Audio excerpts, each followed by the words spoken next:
मैं पूरी धरती से इस्लाम को खत्म करना चाहता हूं, और वो केवल इसलिए खत्म करना चाहता हूं कि यदि इस्लाम को खत्म नहीं किया गया तो ये पूरी धरती खत्म होगी। और इसकी गवाही के लिए किसी और की जरूरत नहीं है, हमें केवल और केवल कुरान को पढ़ना पड़ेगा। भगवान की जब कृपा होती है तो कभी धर्म की सच्चाई को जानने का अवसर मिलता है। मुसलमानों के बीच में लगातार कई वर्षों से हम जा रहे हैं और भारतवर्ष में एक नई प्रथा का प्रारंभ किया मैंने कि जब जगत गुरु शंकराचार्य भी मुसलमानों के बीच में जाकर के उनके प्रेम को समझ सके और इस्लाम की सच्चाई को जान करके इस्लाम को सारी दुनिया में एक इंसानियत का सबसे बड़ा पाठ सिखाने वाला धर्म मानने के लिए लोगों को समझावे।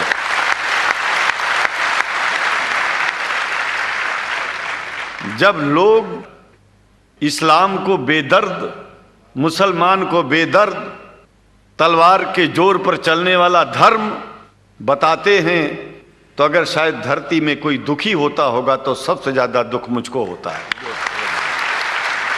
ये न सच्चाई है और न कभी ये सच्चाई हो सकती है। जिस इस्लाम ने पहला कलमा ही कुरान शरीफ का ये बताता है कि नहीं है इबादत के काबिल सिवाय परमात्मा के और कोई, ला इलाहा इल्लल्लाह मोहम्मद रसूल अल्लाह। भला आप बताइए, वेदों का रस निचोड़ करके मोहम्मद साहब ने परमात्मा की इबादत करके परमात्मा के पैगाम को एक ही कलमे में दे दिया। इससे बड़ा ग्रंथ दुनिया में और क्या हो सकता है। अगर कुरान के पहले कलमे को ही पढ़ करके हिंदू अपने धर्म का पालन करना चाहे तो उससे बड़ा धर्मात्मा शायद कोई नहीं होगा। कुरान को हमने गहराइयों में जा करके तो नहीं अनुभव किया, लेकिन कुरान के मानने वालों के हृदय की गहराइयों में जाके देखा कि अगर इस्लाम को पूरी दुनिया अगर स्वीकार कर ले तो इसमें कोई बुराई नहीं है। इस्लाम परमात्मा के द्वारा बताया गया सिद्धांत है। इस्लाम किसी व्यक्ति का अपना नियम नहीं है, अपना सिद्धांत नहीं है। कुछ लोग भेदभाव पैदा करने के लिए इस धरती पर मुसलमानों को बेदर्द कह देते हैं, इस्लाम को बुरा कह देते हैं। मैं कहता हूं उनसे बुरा इस दुनिया में कोई नहीं है। वो शैतान के बच्चे हैं, खुदा के बच्चे नहीं हैं। क्योंकि जहां तक मेरी अपनी पहुंच है, हमने वेदों को पढ़ा, पुराण को पढ़ा, शास्त्रों को, हिंदू धर्म ग्रंथों को पढ़ा। उसके बाद में मुसलमानों के बीच में जाना शुरू किया। हमने मुसलमानों से हाथ मिलाया तो हमारा विरोध किया गया। ये अंडा खाने वालों से हाथ मिलाते हैं, शंकराचार्य कैसे हैं? अरे हमने कहा कि तुम्हारी समझ में नहीं आ रहा है। वो 5 बार इबादत कर लेते हैं खुदा की, तुम घास खाते हो और एक बार भी इबादत नहीं करते हो, तो तुमसे बड़ा अधर्मी दुनिया में कौन है? तुम अपने अधर्म को देखो। किसी के पवित्रता के सिद्धांतों का विरोध करना पहला अधर्म है। आप क्या खाते हैं, कैसे रहते हैं, अगर हमें आप दुखी नहीं करते हैं तो आपसे बड़ा इंसान दुनिया में कोई नहीं है। हम घास खाएं और आपके दिल को चोट पहुंचाएं तो हमसे बड़ा अधर्मी कोई नहीं है दुनिया में। कहने का तात्पर्य सिर्फ एक है कि मैंने ये अनुभव किया है कि ये मैं एक बात जो मैंने देखा है, आप लोगों से जो प्रेम मुझे मिलता है, लोग पूछते हैं कि आप मुसलमानों में क्यों जाते हो, आप तो शंकराचार्य हो। हमने कहा कि भाई मुसलमानों से पूछो कि हमसे इतना प्रेम क्यों करते हैं। वो हमसे जो प्रेम करेगा हम तो जाएंगे। कहा फिर क्या हम प्रेम नहीं करते क्या? हमने कहा कि हम तो तुम्हारे बीच में पैदा हुए और तुम मुसलमानों से प्रेम नहीं करते, इसलिए हम तुमसे प्रेम नहीं करते। मैं आप लोगों के बीच में आकर के एक बात बताता हूं। कुछ समय से हिंदू धर्म के नाम पर कुछ संस्थाएं हिंदू मुसलमानों में भेद पैदा करने के लिए कुछ ऐसा कार्य किया जिसकी वजह से आम हिंदू, सीधा साधा हिंदू बेचारा जान ही नहीं पाता है इस्लाम क्या है और सनातन धर्म क्या है।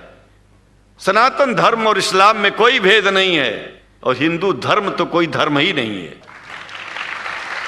सनातन धर्म धर्म है और शायद जो संस्कृत का सनातन शब्द है, अगर किसी भाषा में उसको इस्लाम कहा जाए तो कोई बुरी बात नहीं है।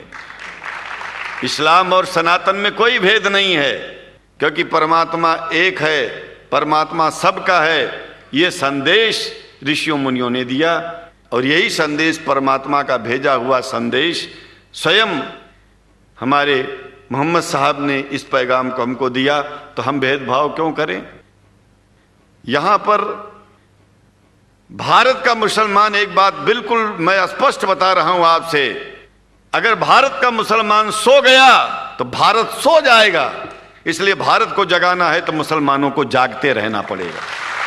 भारत जाग जाएगा, पूरी दुनिया जाग जाएगी। यह भी मैं जानता हूं कि भारत के सच्चे हिंदुओं को, जो सच्चे सनातन धर्मी हैं, उनको मुसलमानों से प्रेम चाहिए, उनको मुसलमानों से भेद नहीं चाहिए। अगर कोई अच्छा हिंदू है, सच्चा हिंदू अपने को कहता है, तो पहले तो सनातन धर्म को मानता हो।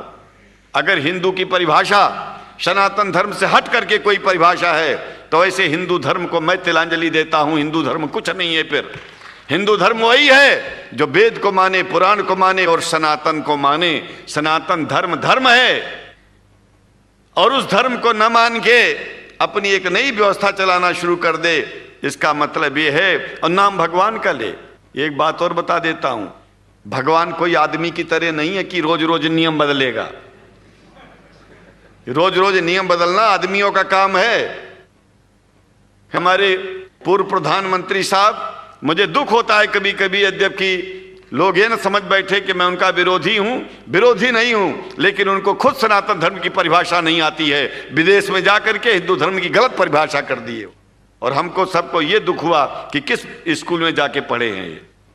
धर्म के बारे में बिना पढ़े हुए धर्म के बारे में बोलना गलत है। पहले धर्म को जान लेना चाहिए, फिर धर्म के बारे में बोलोगे तो प्रेम फैलेगा, शांति फैलेगी, इंसानियत सारे चारों तरफ, चारों दिशाओं में इंसानियत का प्रकाश होगा।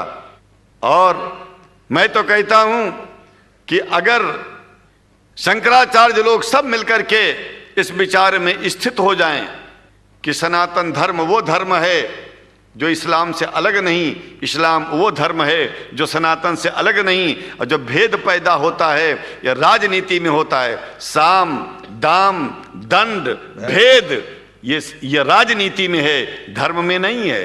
धर्म में है एको ब्रह्म द्वितीयो नास्ति, एकमेव द्वितीयम ब्रह्म ला इलाहा इल्लल्लाह। ये धर्म कहता है, ये धर्म की बात है।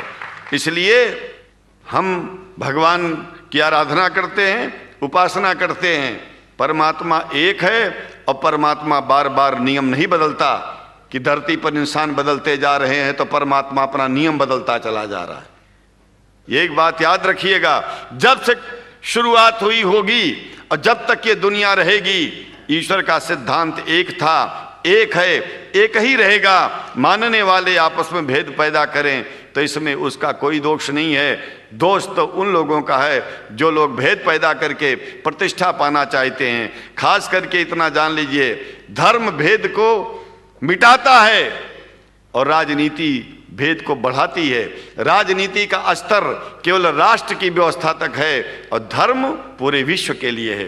राजनीति से केवल आप देश का हित कर सकते हैं, लेकिन अगर विश्व का हित करना चाहते हैं तो धर्म की आवश्यकता है। और वो धर्म कुरान में स्पष्ट रूप से अच्छी तरह से समझाया गया है, बताया गया है। हमें हिंदी की कुरान भी प्राप्त है, उपलब्ध है, आज अंग्रेजी की भी मिल गई है।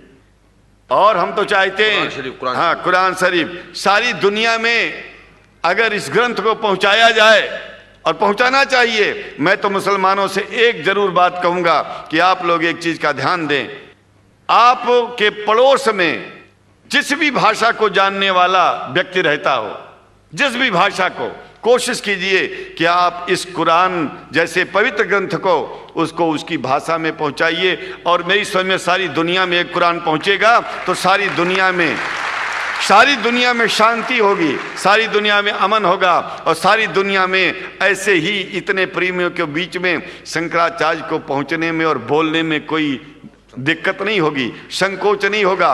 आप लोग भी निडर हो जाइए, आप लोग भी संकोच छोड़िए। हम जानते हैं कभी कभी संकोच में, कभी कभी इस देश के कुछ जो फिरका परस्त लोग हैं उनकी उल्टी सीधी योजनाओं में हम लोग एक दूसरे से मिल नहीं पाते। हम हाथ पसारे हुए आपके सामने खड़े हैं, आए हैं, हम आपको गले से लगा रहे हैं, लगाते हैं, दिल भी मिलाएंगे, गला भी मिलाएंगे, और जरूरत पड़ गई तो आप लोगों के लिए दिल कटाने की और सिर कटाने की जरूरत पड़ जाए तो इस्लाम की रक्षा के लिए शंकराचार्य आपका साथ देगा।